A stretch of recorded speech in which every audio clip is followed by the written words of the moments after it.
2, 1. We're live. It, Hi. it's Well, been so long. I know. Ladies and gentlemen, Cian Coey. How are Hee hee hee. Oh, so your mic technique's getting really bad these days. Why? Well, you want to talk into the microphone, don't you? Am I not? You're a little ways away, I think. You can move it if you want. I don't know how close I need to be for this one. Okay. Yeah. Not that close. Is that better? That was great. So I haven't seen Cian for a long time, and this girl's amazingly talented and does some of the coolest things ever. So let me just kind of give you the rundown on who Cian is. Cian's actually originally a theater trained singer, right? Originally, yes. Yeah, and she is the lead female in Raiding the Rock Vault. Yep. And she has also been on tour with Meat Loaf. Yeah. I can see paradise. That's like the greatest song ever written, isn't it? It's one of the greatest. Yes. It's got to be one of the greatest yes, songs ever absolutely. written. I agree. I was like, I need a T-shirt that says "I made out with Meat Loaf." Like over 50 times. So wait a minute. So when you're on stage with him, do you guys do like a little thing? Well, have you ever seen the video of it from him with him and Carla DeVito? Oh yeah, that's back in the day right. when the song first came out. That's kind of the whole gist of the song. It's kind of like an acting scene, so that's part of the. So you the guys, whole thing. you guys kind of go through a whole thing. Oh yeah, we did. Do you actually make out with him? We did. Yeah, absolutely. Yes. Yes, was that in the contract before you started? There was no contract. You have to make out with Meat Loaf. It's just kind of part of the song, and now I perform with Bat. That's another thing that I do right now. Oh, Bat's. Bat is a show with basically it's the band. It's the Neverland Express band. So it's all alumni from the Meat Loaf band. All the original members of the Meat Loaf band with Caleb Johnson, who won American Idol a few years ago, and he sings all of the parts that Meat Loaf would sing. So it's basically Bat Out of Hell, the album. And so we do that song, and it's the same thing. So we go out with Paradise and do the whole. And so I've made out with Caleb as well, and that's part of my job. And nothing. I just I'm such a big fan of Meat Loaf. I mean, that was Bad Out of Hell album was an amazing album. Well, yeah, one of the. He really just did some amazing songs on that album. Yeah. And it's kind of a shame because I've watched some videos and he's really having a hard time with his voice now, huh? Well, he's gone through a lot of health issues, and so I know he would love to perform again, and so he's always, at least from what I know of his performances, I mean, I look at him and I go, I mean, he's 150% every night. He's been doing that he's a legend. He's been doing it for 40 years. Wow. So after a while, after a while, it's like a muscle. Your voice eventually just gets. It's like any other part of your body, like it changes over the years. Yeah. But but he always was giving 150%, no matter, all the way up until the last performance that we did. And I think he would love to go out and do it again. Do you think you'll go out with him again? Maybe if he. Shh. Hi.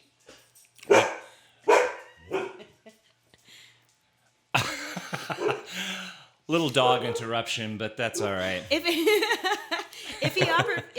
he offered me the opportunity, I would absolutely go out again. Really? Yeah. I mean, he kind of goes back and forth with kind of throwing out ideas here and there, but I know he's doing a lot of stuff with movies and things like that, and he does like movie conventions and things like that. But, oh, cool. Yeah, but I think if he would love to go out and do more music, and so how is he to work with? Is he pretty amazing? He's amazing. Yeah, and it was. I mean, I learned so much getting to do the couple years that I got to perform with him. I learned so much from him, and he from his angle with me. I mean, at least from what I was doing in the show, what I would it was always from an acting perspective. So it was Well, he interesting. comes from a theater background, and, Yes. and when he came up with the concept for Bat Out of Hell and all of those songs, he was working with what's the Jim Steinman.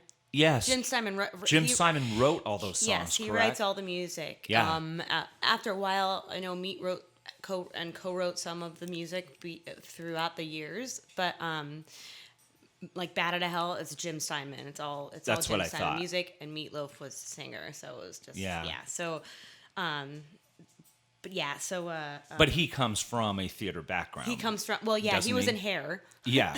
Wow. Really? on Broadway, and I think that was the first show he was in on Broadway, and I remember us talking in the front lounge of the bus one time, and he was kind of telling me the story of like how that all went down, and like I don't remember how it happened, but he was like working as a valet or something at the time In New York, right? in New York, Yeah.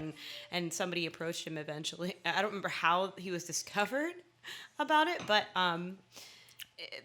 I don't know if he must have been singing or something on the side, or I can't remember how it happened, but someone approached him and wanted him to audition for Hair, and so he ended up in Hair. Yeah. but Yeah. that was his, I think, kind of breakout theatrical role for himself. Yeah. And so yeah, he came from a total theatrical background, so the stuff that he would tell me on stage, the notes that he would give me, was always like the acting part of the stuff. Right, He never right. commented. He never gave me notes on the singing. Which I'm sure you were able to handle quite easily. Well, to a bit, but it was always Well- it was like it was. I mean, I had moments that was just like I had just getting we were getting used to singing certain songs. He would always listen to the stuff the next day, and we could hear, because his dressing room was right across the hall. I could hear. Oh yeah, I'm sharp. Like I'm just sharp. I'm just not. I can't see what we were doing, but I'm just like, yeah, I'm kind of sharp that night, or I'm kind of flat in there. But it was just like kind of getting used to singing Yep. new songs that you haven't sung before, Right. Which is kind of part of it, I mean, sometimes. because the female part in his show is pretty. Especially on Paradise by the Dashboard Light, it's kind of your feature, right? More or less. That's probably. And that you're was my probably biggest singing all the feature. harmonies throughout the night as well, right? Right. But that one actually wasn't as pitchy, I think, for me as some of the other songs that I had to sing. Like there was a song called Dead Ringer, Dead Ringer, but it was Cher and Meat Loaf. That was a duet that they. Oh, really? It was actually on Bat Out of Hell 2, I think. Yeah. So that song was a little bit harder for me to kind of deliver, because I just didn't know it as well. Right. Paradise It's was something I had heard a lot and kind of sung along with a lot of times, but Well, yeah. speaking of songs that you don't know well, I've got to pick your brain on how the heck you wound up with Dweezil Zappa. Now that's pretty cool. That had to be. How did that even come about? So for those of you who don't know, Cian is the lead female for Dweezil Zappa as well. One of the many other things that she does. But how did that come about? That was a really odd situation as well. So there's one of the guys in the band with Meat Loaf. He played sax and keyboards and sings as well. We played together when I first joined the band with Meat Loaf here at Planet Hollywood. We just were sitting down, and I was meeting all the members of the band, and we had found out that we both went to University of Michigan together.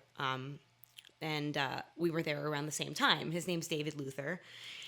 And But you didn't know him from I didn't know Michigan? him from Oh, school. wow, that's He crazy. dated one of my girlfriends who was in the musical theater program. Wow. It was like we were both in the School of Music together, which was very, it was kind of a small school of music, even though it's a Big Ten school. It was kind of an intimate program. Yeah. So he was in jazz studies. He played in the pit of one of the musicals that I was in. We just never met. And so when I met him here, it was like, oh my gosh, we went to U of M together. Holy crap, we didn't know. And then, we were all of a sudden performing with Meat Loaf. And he had been performing with Meat for about 12 years at the time or something. Or basically since graduation. And so we toured together for a couple years. We're friends. And when Meat ended up canceling. We were supposed to go on tour at like in fall of 2016 for the new Braver Than We Are album, and it just all got it was canceled. So that was the last time we performed, and about 2.5, 3 weeks after the tour was canceled, he hit me up and said, "Hey, I just got hired with Dweezil Zappa, and Wow. he just happened to ask me if I knew of any female singers that might be interested in doing this." And the weird thing about it was, one, I did Joe's Garage, which is a Dweezil Zappa musical, in school, and he happened to see the show, and we used to sit on the Meat Loaf bus and listen to Joe's Garage. Frank Zappa music all the time. And so when he got hired, he's like, "Yeah, I actually do happen to know somebody who might be interested in auditioning and who is available right now." So we both got hired together with Dweezil like a month after we got the notice that the Meat Loaf stuff was ending. So you are a Zappa fan. Yes, so I've been a Zappa fan since high school, actually. Oh, okay. So you at least knew the music to some extent. Some of it, yeah. I was a fan, and because my dad introduced me to Frank Zappa music in high school, and my dad and my uncle, who were rock, they were in a rock band, a classic rock band in the 70s in Pittsburgh, and so that was how I kind of grew up doing rock as well as musical theater, and I always had a passion for it. And when he introduced me to Frank Zappa, he played like "Don't Eat the Yellow Snow" and "Dynamo Hum," and I was like, this is like, it's just funny. I thought it was funny, and so I had the album and I listened to it in college, and then I was in Joe's Garage. And that was a musical production of Joe's Garage. 3-act musical that he wrote, and they just happened to, one of my friends at school, it was his senior thesis, and he was putting together the show, and so I happened to get into the show. So I got to do Joe's Garage in college, and my friend Dave happened to see it, and obviously we didn't know each other at the point, but so yeah, it was just a weird little string of events that somehow, I had the Zappa Crappa poster in my bedroom in college, which most girls don't. I was gonna say, I'm surprised that you.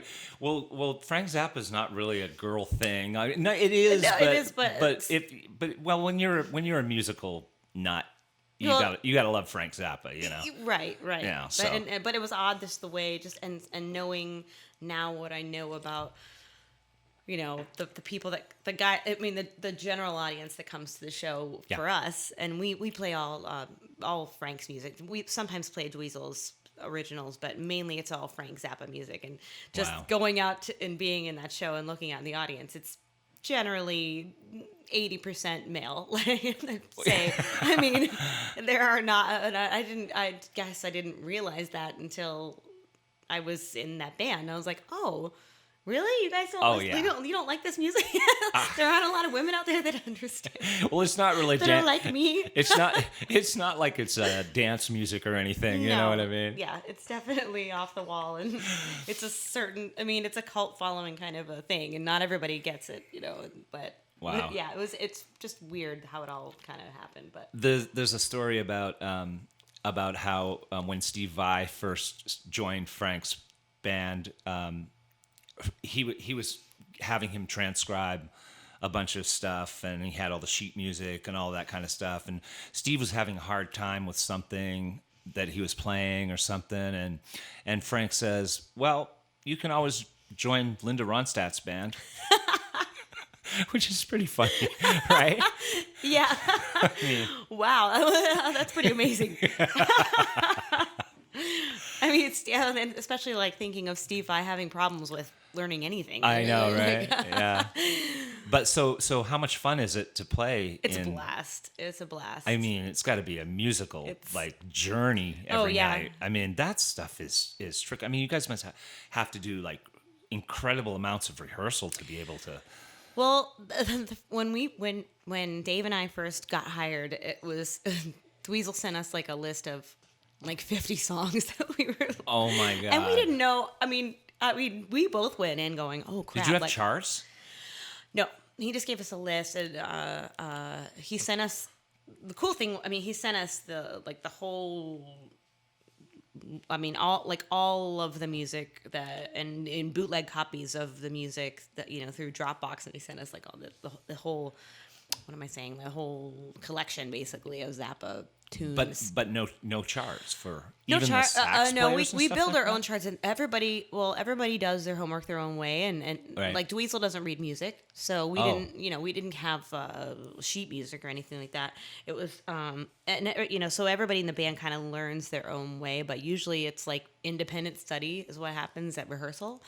So we'll all kind of go off on our own and listen to the tunes that we think we're going to do and are probably going to be in the sets. It changes all the time. Every time we go on tour, it's different. But the first time that we joined, it was like, we got this list of like 50 songs, and Dave and I are going, oh crap, we have like 3 weeks until rehearsal. So, and we didn't know how prepared we needed to be by the first day of rehearsal. So we're like cramming, yeah. we're going, oh crap. Like, and it's not like learning hit me with your best shot. It's like, it's not like at all. these songs are like All 12 these- minutes long, and like, they're very intricate. And there are all these like odd timings and so- crazy time signatures and Yes, boy. and crazy time signatures, and they change back and forth. And so we end up, usually what happens is we build our own charts, and on our, depending on how we all learn. So when we got to the first rehearsal, everything pretty much changed. And, then I was like, oh, okay, now I understand that this is just an idea of the 55 songs that we might do. And, then it ended up getting cut down to like 30 songs of that list, and some so other you had extra taken songs. the time to learn everything. So we were and trying tried to be really prepared. Yeah, and- we didn't really know. We were trying to be super prepared, and it was like, so we came in like, all right, it's 11 o'clock in the morning. Where is everyone? Okay, with our, Everybody like, comes strolling in, right? Yeah, I was like, why are we here for? Like, we just over prepare. We didn't know what we were walking into. It was, and not that it doesn't take a lot of preparation, but it took a while to kind of get used to being like. and then there's the Rating the Rock Vault show where you go in and sing 2 songs all night long. Right. I mean, wow. Yeah, which is also a blast, but and those guys are awesome too. Yeah. I mean, they have in the Rating the Rock Vault show, they have like Howard Lacey on guitar, Yep, right? Howard Lee's on guitar. Hugh McDonald on bass. Who's Hugh McDonald? Hugh McDonald plays with Bon Jovi. Oh, really? Yep. Robin McCauley, and we had Mark Bowles for a while. Yeah, who do they tell who they play with? Or if you Robin know. McCauley Schenker. Oh, wow. Mark Bowles plays with Yngwie Malmsteen. And he plays. He was singing with us for a while. Okay. Blas Elias from Slaughter. Yeah, I know Blas. Jay Shellen with Yes. Keyboard player? Drummer. Oh, drummer. Yeah, okay. yeah. So there's 2 drummers? Well, it's a rotating cast, so kind of okay. it works. Yeah, it's that's what's really great about that show is that we all like it works out really well because we can all go out on tour, and that's the whole thing about the show is that it's like everybody's got a little credit from a band that. That was what they really wanted to kind of do with this show is something like that where everybody had played with somebody big. Or a name of some sort that you can so it allows us then to also go out on tour, and then we can come back and jump into the show. So when you're gone, isn't Megan Ruger? Yeah, Megan Ruger from The Voice. Yep. So I know she's Megan. the main understudy for me now. Yep, and so. So that's been awesome. Like, she's been great filling in, and it's cool. So it works out really well for everybody. Yeah. Are you still doing any lounge stuff at all? Yep, still doing lounge stuff. I just take up cover gigs as they come and go, and I sing with the Crush down on Fremont Street on occasion. Oh, yeah. Greg Peterson Band. Yep. Sometimes the Whippets down on. Oh, really? With the Whippets at the Carnival Courts, which I will be there on. Is Little Tony Saturday. still in the Whippets? Yes, he is. Oh my God, we could have a whole conversation about Little Tony. But I think we better not. I'm going to see him on Saturday. Oh, you are? Yeah, filling in on Saturday. That guy is out of his mind. He's out of his mind. I love him. Amazingly talented. He's a goofball. Yeah, he sure is. And He's a trip. Yeah. Well, No, he's so great, I'll be there on Saturday. And then Sunday filling in with Crush on Fremont Street. So yeah, I take whatever comes along. Yeah, and you But Reading also. Rockville start this month, so. Oh, yeah. oh, really? It Yeah. starts back up this month. We're dark in August. Oh, so, you're yeah, dark in August. Okay. We were dark in August last year as well, so Okay. picks up again in September. All right. Yeah. All right. So you're just kind of filling in right now. With Yeah, so whatever. I'm just taking. So I leave on August 12th for rehearsals in LA, and then we have a couple weeks of rehearsals in LA with Dweezil, and then we go on tour in September. Yep. Yeah. So another thing that Sean does that I know about, which again, here people, you girls do like so much work and so many crazy cool things. Thigh Voltage. Oh, and 5 Voltage, yes. Thigh Voltage is an all-female AC/DC tribute Thank band with Leona on guitar and Eva on guitar. Yep. Right. And Rachel on bass. Yeah. So, and it's a blast. But it's so much fun. I've been a part of that band for it's been like 2 years now. But we Right. just kind of started to pick up a little bit more momentum. Yeah. We have a show. I believe it's October 26th. But that's the next one we have coming up. But it's a blast. It's a great time. That sounds like fun. Yeah. And you get to. Ryan on drums. Who? Ryan Gillen on drums. Oh, okay. So you do have one guy in the band. We then. do have one guy. In Okay. the band. So it's almost all female. It's almost all female, but yeah, I think that originally there was another girl in the band, and I don't know what happened, but Leona and Ryan were friends, and Ryan was in a band called High Voltage, which is a male AC/DC tribute. Right. And, they got along enough, and it was just like, you know what? We need a drummer. Would you be cool with, like, coming in? And he knows all the material, and it was like, it just works out, and he comes in and puts on his little wig, and... Does he really? He puts Oh, on a that's little wig. hilarious. Now, most people it's would think that the drum chair for an AC/DC tribute band would be like the simplest thing in the world.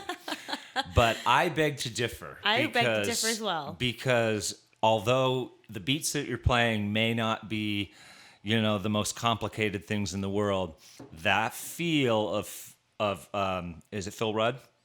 Yes.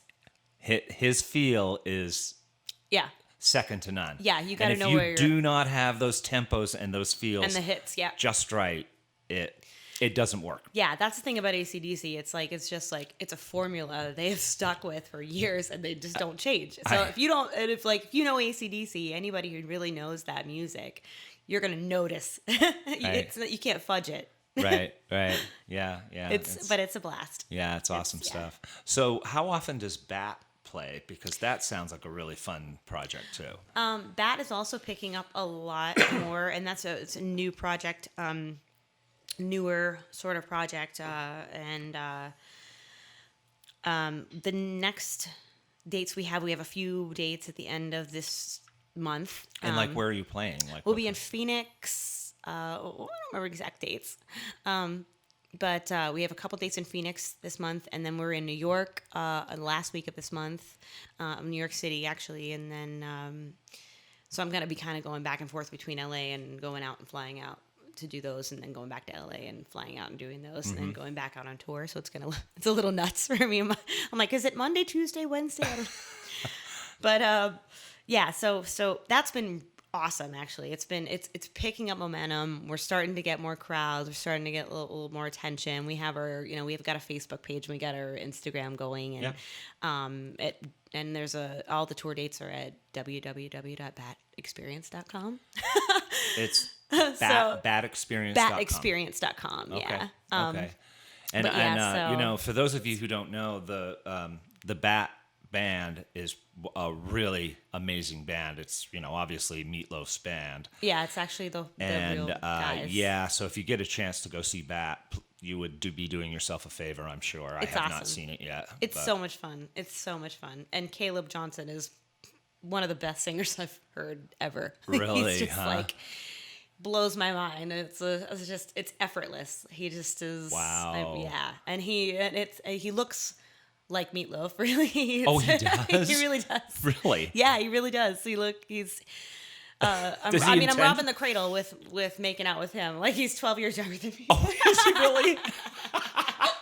Oh, that's awesome. So we flipped the script on that one.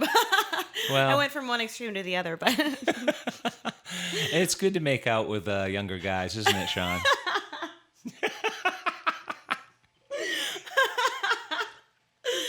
I'm not gonna even say. So do you have like a boyfriend that's 12 years younger than you, or? I'm just kidding. I don't have a boyfriend right now. Oh, okay. Well, that's good for people to know. Now you're on a podcast, and you just let everybody know that you don't have a boyfriend. You'll have all these stalkers that are gonna. Oh God. They're gonna come creep on your Instagram. Oh God. You can cut that part out. Oh my God, I don't know. So, are you doing anything? Let me ask you this: with any like musical theater or any shows, other shows do you have? Do you sub or do you do things? Occasionally I'll sit in with like Kenny Davidson's cabaret. He does a cabaret at Tuscany. Kenny Davis is great. You know what I'm talking about? Yeah. So I've done a couple of those, and I sing at a place called Oakmont Community, which is like a retirement home. I'm just starting to pick up that, and that's that. So I get to do you do it by yourself, like with tracks, kind of? Yeah, thing? It's with my friend Lou Demise. He kind of hooked me up with that, and it's a rotating thing. Like I do it like once a month, like in the afternoons, and so I get to sing show tunes and standards and stuff like that. So that kind of keeps me in that loop. Another thing that's kind of going on in the Las Vegas scene right now is that the lounges are. There's really not a lot of full bands. A lot of them are going to singles and duos, and so there's a ton of work out there for that kind of stuff. My friend, Ryan, Ryan White Maloney. Yep. Yeah. Well, anyway, I was at the Westgate the other night, and he and Callie Tucker were playing. Mm-hmm. Do you know Callie as well? I do. Yes. Anyway, she lives next door. Believe it or not, that's a funny okay, thing. yeah. But anyway. He was showing me his schedule for the next month on his phone. Mm-hmm. This guy is doing like doubles and triples every single day. Wow. For like a month straight. That's awesome. And there's a lot more money in doing, a single or a duo. I love doing that stuff. Yeah. It's nice, and it doesn't kill your voice. Right. It's kind of just, you don't have to scream over someone if you're playing acoustic stuff. And yeah. That's exactly. always that's always. And you awesome. used to do the thing where you had a duo with Doc. Yeah. And that was pretty cool. That was a blast. Yeah. Oh yeah. For those of you who don't know, Doc Ellis is a local guitar player, extremely popular, extremely amazing guy, and you used to do that with him, and that must have been awesome. fun. Oh my God, we had a blast. I wish it would be nice to be able to get back and kind of get together and do that again. Yeah. And he loves doing that kind of stuff Me too. Absolutely.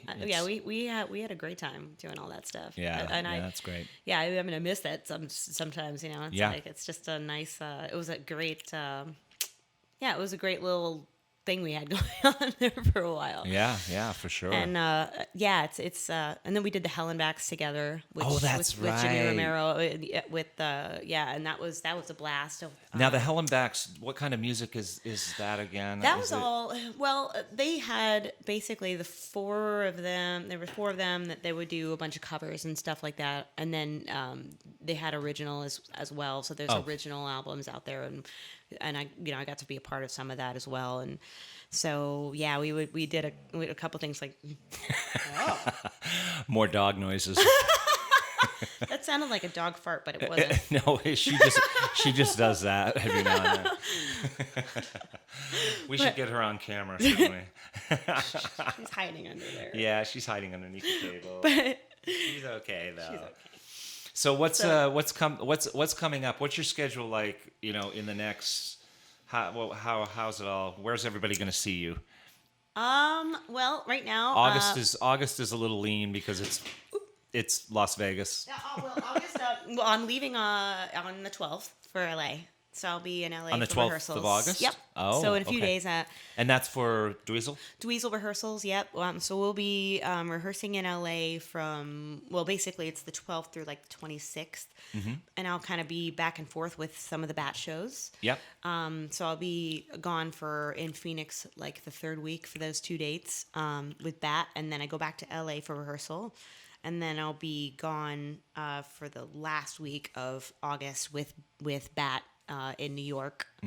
And then I fly out from there pretty much straight. Well, I'll be back for a couple days, just here for a couple days, and then going out to tour with Dweezil for pretty much the whole month of September.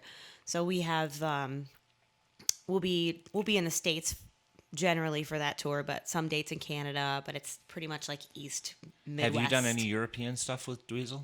Yep, and we're gonna. Yep, so I'll be back here for pretty much the month of October, going back into Rock Vault, and then I fly out again in November to December, and we're going to be in Europe with Dweezil for those dates. Wow, yeah. That's super cool. Oh yeah, it's a blast.